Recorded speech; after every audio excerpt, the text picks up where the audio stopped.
Et, en général, il y a aussi les pêcheurs qui en font partie. Voilà. Ensuite, vous voyez qu'il y a des politiques qui sont prises dans le sens de... On caresse les lecteurs dans le sens du poil, même si les décisions qu'on prend sont complètement absurdes. C'est en particulier, je voulais parler de la démoustication. C'est qu'avant de parler de la démoustication, moi je me suis intéressé pendant pas mal d'années.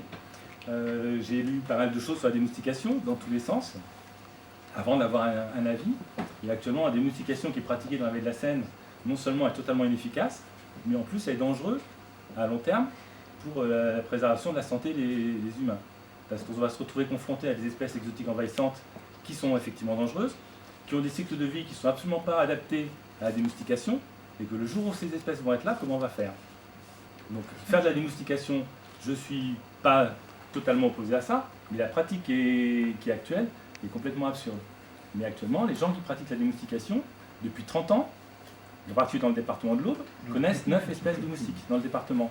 Alors qu'il y en a 26 en Seine-et-Marne. En Seine-et-Marne, ça n'existe plus. Ça fait 2 ans qu'on ne met plus de démoustication. C'est très bien, mais c'est très bien, continuez comme ça. Mais je ne sais pas si vous avez remarqué qu'il n'y avait plus de moustiques depuis 2 ans aussi. Forcément, il y a une période de Il n'y a sécheresse. plus de moustiques, il n'y a plus de moucherons. Voilà. On constate au quotidien effectivement la disparition de tout un tas d'espèces. Enfin bref, voilà. Donc après, on pourrait en parler pendant des heures et des heures, mais c'est...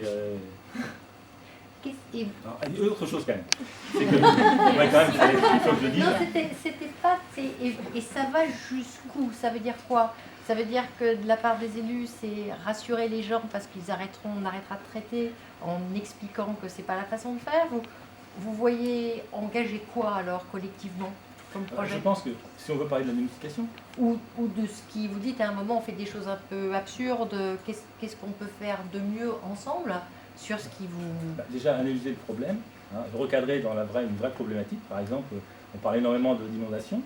Bon, j'ai même vu une fois des pompiers qui venaient du sud de la France pour renforcer les pompiers de Nogent, alors que quand vous discutiez avec des anciens de Nogent, y compris des pompiers de Nogent, vous disaient « Oui, non, mais l'eau est haute, mais c'est normal, on a déjà vu beaucoup plus haut. » Et donc on déclare quasiment le plan hors sec, on déroule des boudins contre les inondations, alors que le niveau n'est absolument pas problématique pour la ville de Nogent. Alors on a entendu... Non, on n'est pas tout seul. Oui, on est... Oui, non, je suis d'accord avec vous qu'on n'est pas tout seul, mais bon, il arrive un moment, il faut recadrer les choses. Et on a entendu des habitants qui semblaient moins inquiets parfois des inondations et qui disaient on va faire avec, et peut-être que d'autres personnes disent faire avec, qu'est-ce que ça veut dire. Donc là on sent bien malgré tout qu'il y a des points sur lesquels des discussions peuvent être engagées. Juste un instant, c'est que je voudrais remercier les étudiants pour leur travail.